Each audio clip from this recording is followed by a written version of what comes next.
La Guerra de los Mundos, por H. G. Wells. Libro primero. La llegada de los marcianos. Capítulo 16. El éxodo de Londres. Ya habrá imaginado el lector la rugiente ola de miedo que azotó la ciudad más grande del mundo al amanecer del lunes. La corriente de fuga que se fue convirtiendo con rapidez en un torrente enfurecido en los alrededores de las estaciones ferroviarias. Se convirtió en una lucha a muerte en los muelles del Támesis y buscó salida por todos los canales disponibles del norte y del este. A las 10 de la mañana perdía coherencia la organización policial y a mediodía se desplomaba por completo la de los ferrocarriles. Todas las líneas ferroviarias del norte del Támesis y los habitantes del sudeste habían sido advertidos del peligro a la medianoche del domingo, y los trenes se llenaban con rapidez mientras que la gente luchaba con salvajismo por conseguir espacio en los vagones. A las 3 de la tarde muchos eran aplastados y pisoteados aún en la calle de Bishopgate. A 200 metros de la estación de la calle Liverpool se disparaban revólveres, se apuñalaba a muchos y los agentes de policía que fueron enviados a dirigir el tránsito dejábanse llevar por la cólera y rompían las cabezas de las personas a las que debían proteger. Y al avanzar el día y negarse los maquinistas y fogoneros a regresar a Londres, la presión del éxodo obligó a la multitud a alejarse de las estaciones y volcarse por los caminos que iban hacia el norte. A mediodía habíase visto un marciano en Barnes y una nube de vapor negro que se hundía lentamente y avanzaba por el Támesis y los llantos de Lambert, impidiendo la huida por los puentes. Otra nube negra presentóse sobre Ealing y rodeó a un grupito de supervivientes que se hallaba en Castle Hill y que de allí no pudo descender. Después de una inútil tentativa por subir a un tren del noreste de Chalk Farm, mi hermano salió a ese camino, cruzó por entre un enjambre de vehículos y tuvo la suerte de ser uno de los primeros que saquearon un negocio de venta de bicicletas. El neumático delantero de la máquina que obtuvo se abrió al sacarlo por el escaparate, pero sin darle importancia montó en ella y partió sin otra herida que un golpe recibido en la muñeca. La parte inferior de la empinada Haverstock Hill era impasable, debido a los cadáveres de numerosos caballos allí caídos, y mi hermano tomó entonces el camino de Belsize. Así logró salvarse de lo peor del pánico, soslayando el camino de Edgware, y llegar a esta población alrededor de las 7, fatigado y con mucho apetito, pero muchísimo antes que la multitud. A lo largo del camino se hallaba la gente apiñada, observando con gran curiosidad a los fugitivos. Allí le pasó un grupo de ciclistas, varios jinetes y 2 automóviles.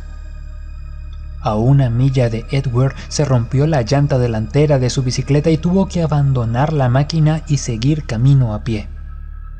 En la calle principal de la aldea había algunos comercios abiertos y los pobladores se agrupaban en las aceras, los portales y las ventanas mirando asombrados a la extraordinaria procesión de fugitivos que llegaba allí.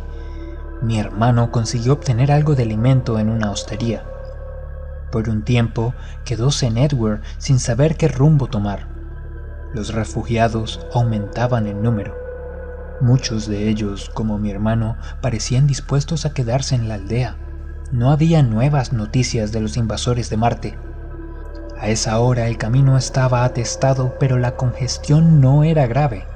La mayoría de los fugitivos montaban bicicletas, pero pronto se vieron algunos automóviles, coches de plaza y carruajes cerrados que levantaban el polvo en grandes nubes por el camino hacia St. Albans. La idea de ir hasta Chelmsford, donde tenía a unos amigos, impulsó al fin a mi hermano a partir por un camino tranquilo que se extendía hacia el este. Poco después llegó a un portillo de molinete, y luego de trasponerlo siguió un sendero que iba hacia el noreste. Pasó cerca de varias granjas y algunas aldeas cuyos nombres ignoraba. Vio a pocos fugitivos hasta que se encontró en el sendero de High Barner con 2 damas que fueron luego sus compañeras de viaje. Llegó al lugar a tiempo para salvarlas. Oyó sus gritos y al correr para dar vuelta a la curva vio a un par de individuos que se esforzaban por arrancarlas del cochecito en el que viajaban, mientras que un tercero trataba de contener al nervioso caballo. Una de las damas, mujer baja y vestida de blanco, no hacía más que gritar, pero la otra, una joven morena y esbelta, golpeaba con su látigo al hombre que la tenía sujeta por una muñeca. Mi hermano se hizo cargo de la situación al instante. Lanzó un grito y corrió hacia el lugar en que se desarrollaba la lucha. Uno de los hombres desistió de sus intenciones y volvióse hacia él. Al ver la expresión del otro, mi hermano comprendió que era inevitable una pelea. Y como era un pugilista experto, lo atacó inmediatamente, derribándolo contra la rueda del vehículo. No era ese el momento apropiado para mostrarse caballeresco y acto seguido lo desmayó de un puntapié.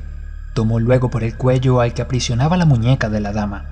Oyó entonces ruidos de casco y sintió que el látigo le golpeaba entre los ojos y el hombre al que hacía se liberó y echó a correr por el camino. Medio atontado, se encontró frente al que había contenido al caballo y vio entonces que el coche se alejaba camino abajo, meciéndose de un lado a otro y con ambas mujeres vueltas hacia él. Su antagonista, que era un tipo fornido, trató de abrazarlo y él le contuvo con un golpe en la cara. El otro se dio cuenta entonces de que estaba solo y dio un salto para esquivarlo y correr tras el coche.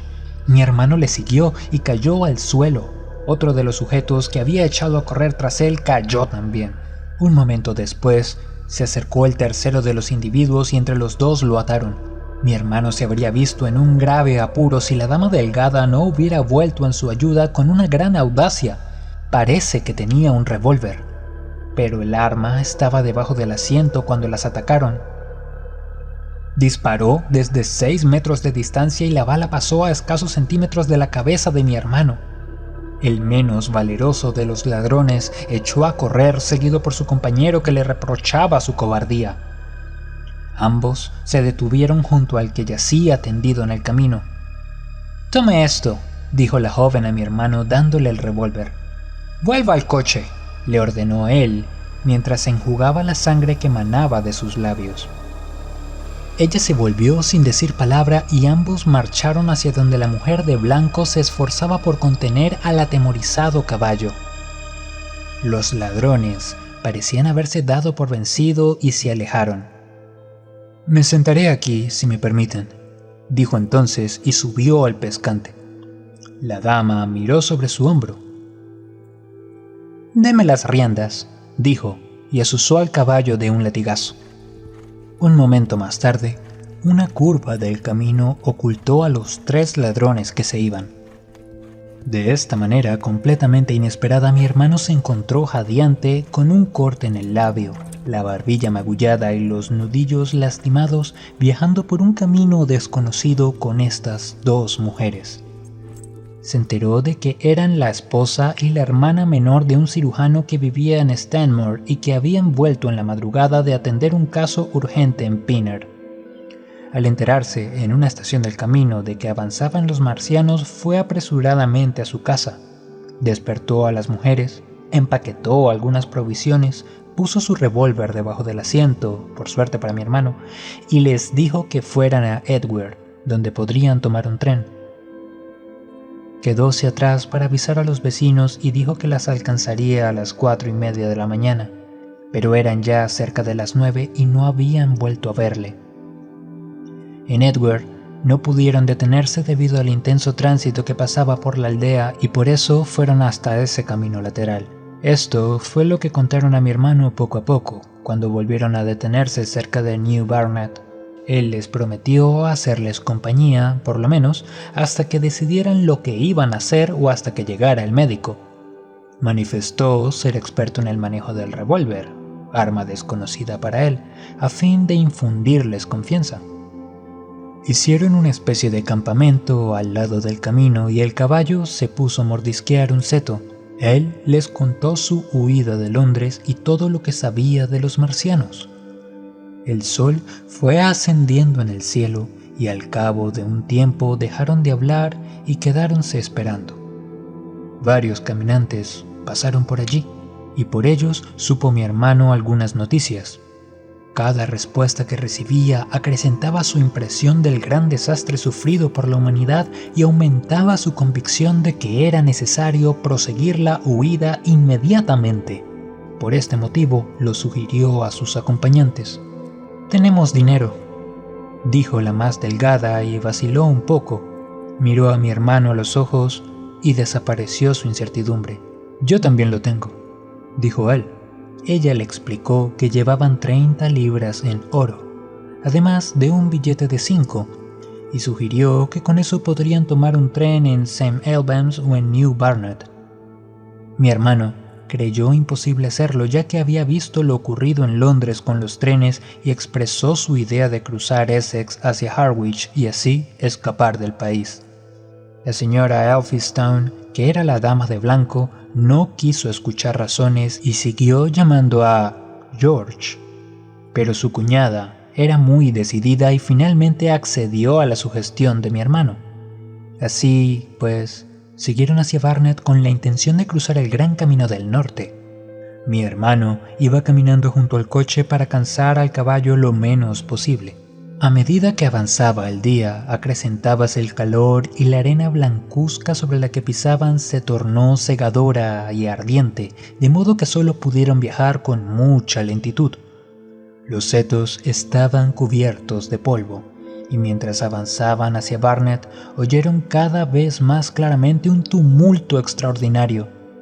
Comenzaron a encontrarse con más gente. En su mayoría miraban todos hacia adelante con la vista fija. Iban murmurando por lo bajo, estaban fatigados, pálidos y sucios. Un hombre vestido de etiqueta se cruzó con ellos. Iba caminando y con los ojos fijos en el suelo. Oyeron su voz y al volverse para mirarle le vieron llevarse una mano a los cabellos y golpear con la otra algo invisible.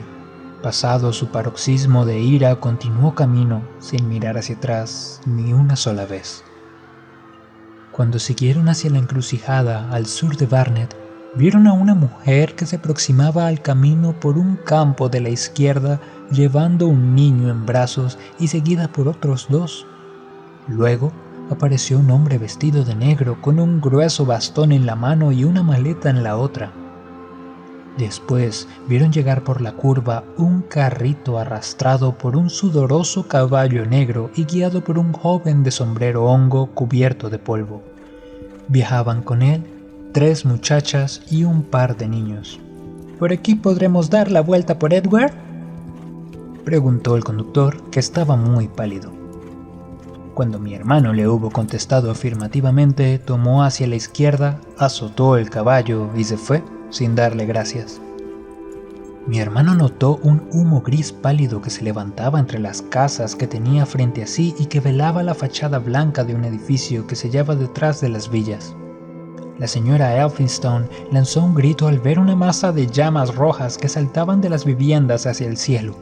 El ruido tumultuoso resultó ser ahora una cacofonía de voces, el rechinar de muchas ruedas y el crujir de vehículos y el golpear de cascos sobre el suelo.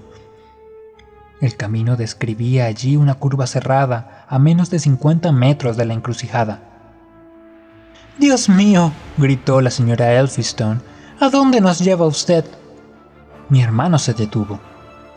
El camino principal estaba lleno de gente. Era un torrente de seres humanos que avanzaban apresuradamente hacia el norte mientras unos empujaban a otros.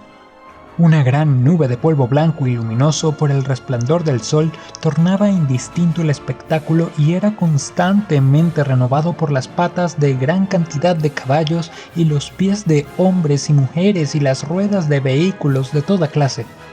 ¡Paso!, gritaban las voces. ¡Abran paso! Tratar de llegar al cruce del sendero por el camino principal era como querer avanzar hacia las llamas y el humo de un incendio. La multitud rugía como las llamas y el polvo era tan cálido y penetrante como el humo. Y en verdad, algo más adelante ardía una villa, cuyo humo aumentaba la confusión reinante. 2 hombres se cruzaron con ellos. Después pasó una mujer muy sucia que llevaba un atado de ropas y lloraba sin cesar. Todo lo que pudieron ver del camino de Londres entre las casas de la derecha era una tumultuosa corriente de personas sucias que avanzaban apretujadas entre las casas de ambos lados. Las cabezas negras, las formas indefinibles, tornábanse claras al llegar a la esquina, pasar y perder de nuevo su individualidad en la confusa multitud que perecía entre una nube de polvo. ¡Adelante, adelante!, gritaban las voces. ¡Adelante, adelante!, gritaban las voces. ¡Paso, paso! Las manos de uno presionaban sobre las espaldas de otro. Mi hermano quedó separado junto al caballo. Luego, irresistiblemente atraído, avanzó paso a paso por el sendero.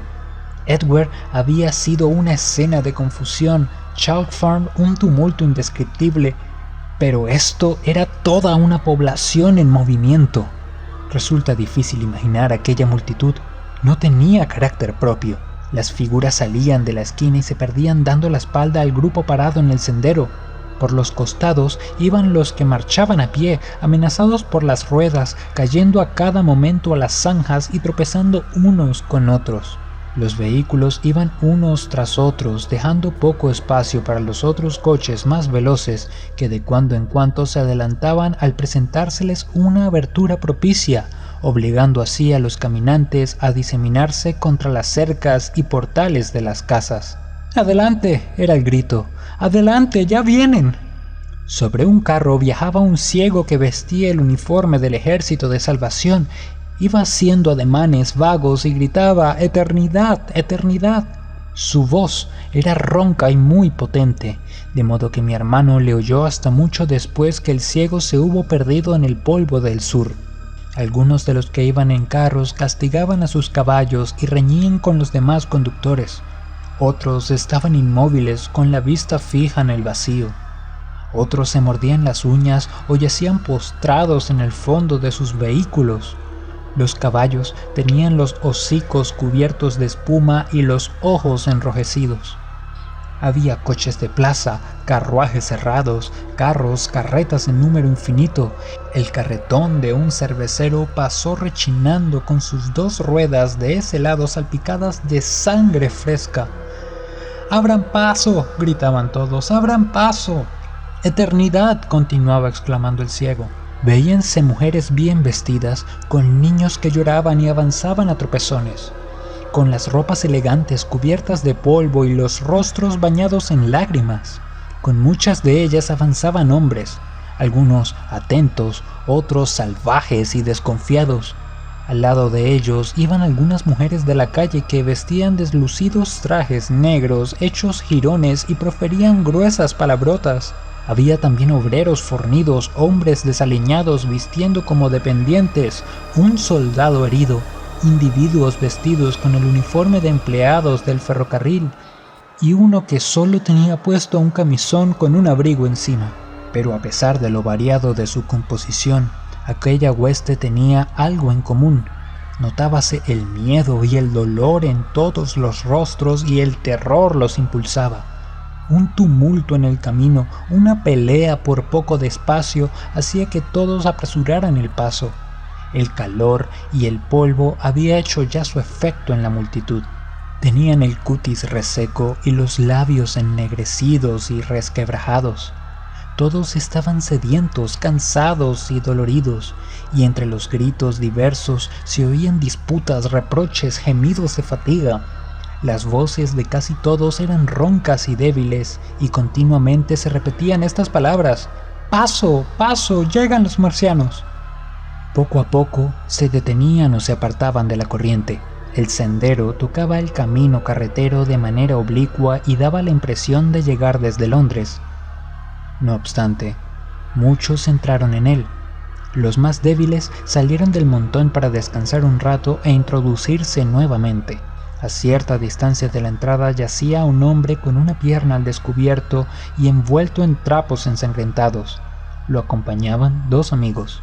Un viejo de menguada estatura que lucía un bigote de corte militar y un sucio levitón negro salió para sentarse junto al seto. Se quitó un zapato. Tenía el calcetín ensangrentado. Lo sacudió para sacarle un guijarro y volvió a reanudar la marcha.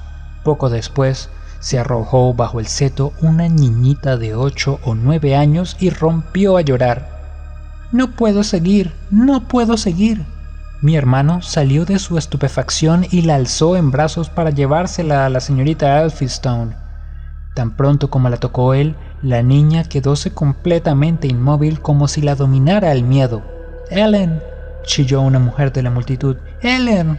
La niña apartóse entonces del coche para ir hacia el camino carretero gritando «¡Mamá!». «¡Ya vienen!», dijo un jinete que cruzó frente a la entrada del sendero. «¡Apártense del paso!», gritó un cochero desde lo alto de su vehículo y mi hermano vio un carruaje cerrado que entraba en el caminillo. La gente se apretujó para no ser aplastada por el caballo. Mi hermano retiró su coche hacia el seto y el cochero pasó para detenerse junto a la curva. El vehículo tenía una lanza para 2 caballos, pero solo uno iba atado a las riendas. Mi hermano vio por entre el polvo que 2 hombres bajaban del coche una camilla y la ponían sobre el césped. Uno de ellos se le acercó a todo correr. «¿Dónde hay agua?», preguntó. «Está moribundo y tiene sed. Es Lord Garrick». «¿Lord Garrick?», exclamó mi hermano. «¿El juez supremo? ¿Dónde hay agua?». «Quizá haya algún grifo en una de las casas. Nosotros no llevamos y no me atrevo a dejar a mi gente». El otro se abrió paso por entre la multitud hasta la puerta de la casa de la esquina. «¡Adelante!», le gritaban todos dándole empellones. «¡Ya vienen! ¡Adelante!». Luego llamó la atención de mi hermano un hombre barbudo y de rostro afilado que llevaba un maletín de mano. El maletín se abrió en ese momento y de su interior cayó una masa de soberanos de oro que se diseminó al dar en la tierra. Las monedas rodaron por entre los pies de los hombres y las patas de los caballos. El hombre se detuvo y miró estúpidamente las monedas. En ese momento golpeó la vara de un coche y le hizo rastrabillar. Lanzó un aullido, volvióse atrás y la rueda del carro le pasó rozando el cuerpo. «¡Paso!», gritaron los que marchaban a su alrededor. «¡Abran paso!». Tan pronto como hubo pasado el coche, el individuo se arrojó sobre la pila de monedas y comenzó a llevarlas a puñados en sus bolsillos. Un caballo llegó hasta él y un momento después el hombre se levantaba a medias para ser aplastado luego por los cascos. «¡Cuidado!», gritó mi hermano, y apartando del paso a una mujer, esforzóse por asir las riendas del animal. Antes que pudiera lograrlo, oyó un grito bajo las ruedas y vio por entre el polvo que la llanta pasaba sobre la espalda del pobre desgraciado. El conductor del carro asestó un latigazo a mi hermano. Este corrió enseguida hacia la parte posterior del vehículo. Los gritos le aturdieron un tanto. El hombre se debatía en el polvo, entre su dinero e incapaz de levantarlo porque la rueda habíale quebrado la columna vertebral y sus piernas no tenían movimiento. Mi hermano se irguió entonces gritándole al conductor del coche siguiente y un hombre que montaba en un caballo negro adelantóse para prestarle ayuda. «¡Sáquelo del camino!», dijo el jinete. Tomándolo por el cuello de una levita, mi hermano comenzó a arrastrar al pobre hombre, pero el otro seguía empeñado en recoger su dinero y miró a su benefactor con expresión colérica mientras que lo golpeaba con el puño lleno de monedas. «¡Adelante! ¡Adelante!», gritaban las voces de todos. «¡Paso! ¡Paso!». Oyóse un ruido estrepitoso al golpear la vara de un carruaje contra la parte posterior del carro que detuviera al jinete. Mi hermano levantó la vista y el hombre del oro volvió la cabeza para morderle la mano con que le tenía sujeto el cuello. Hubo un choque y el caballo negro se desvió de costado mientras que avanzaba rápidamente. Uno de los cascos rozó el pie de mi hermano. Este soltó al caído y dio un salto atrás. Vio entonces que la cólera era reemplazada por el terror en la cara del caído y un momento después el pobre desgraciado quedaba oculto a su vista. Mi hermano se vio arrastrado más allá de la entrada del sendero y debió hacer grandes esfuerzos para volver ahí. Vio que la señorita Elphinstone se cubría los ojos y que un niño miraba fijamente algo oscuro e inmóvil que había en el suelo y era aplastado cada vez más por ruedas que pasaban. «¡Volvamos atrás!», gritó entonces e hizo volver al caballo. «No podemos cruzar este infierno». Se alejaron por el sendero por espacio de unos 100 metros hasta que quedó oculta a su vista la vociferante multitud. Al pasar por la curva del camino, vio mi hermano la cara del moribundo tendido en la zanja. Las 2 mujeres se estremecieron al verlo. Más allá de la curva se detuvo de nuevo mi hermano. La señorita Elphinstone estaba muy pálida y su cuñada lloraba desconsoladamente y habíase olvidado ya de llamar a George.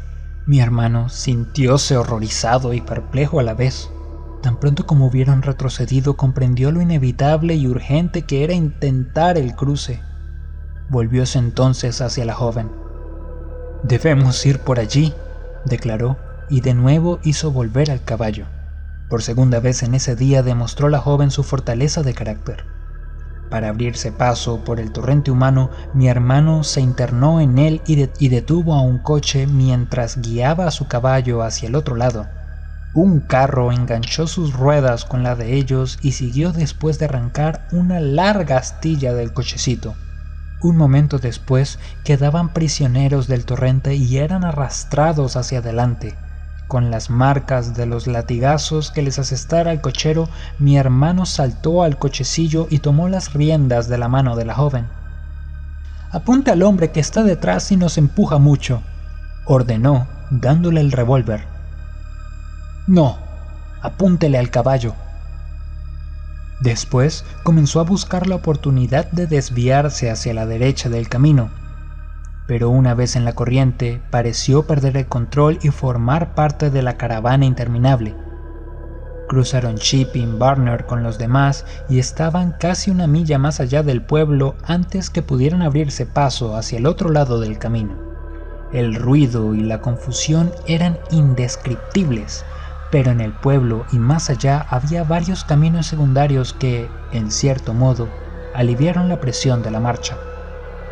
Tomaron hacia el este por Hatley y allí y algo más adelante se encontraron con una gran multitud que bebía en el arroyo y muchos cuyos componentes luchaban por llegar hasta el agua. Luego, desde una colina próxima a Sast Barnet, vieron dos trenes que avanzaban lentamente uno tras otro sin señales ni orden, llenos de pasajeros, muchos de los cuales iban hasta sobre los carbones del tender. Ambos convoyes viajaban hacia el norte por las vías del Gran Norteño. Mi hermano supone que deben haberse llenado fuera de Londres, pues en aquel entonces el terror incontrolable de la población había imposibilitado la entrada en las terminales. Cerca de ese lugar se detuvieron para descansar por el resto de la tarde, pues la violencia del día los había agotado por completo. Comenzaban ya a sufrir los rigores del hambre. La noche estaba fría y ninguno de ellos se atrevió a dormir. Y al caer la noche, vieron pasar por el camino a muchas personas que huían de peligros desconocidos e iban en la dirección de la que llegaba mi hermano. Somos Paola Chacón y José Andrés Molina, y estás escuchando Bibliófilos, Cuentos y Novelas. Síguenos en nuestras redes sociales, YouTube, Spotify e iVoox, para seguir escuchando más historias con la mejor narrativa.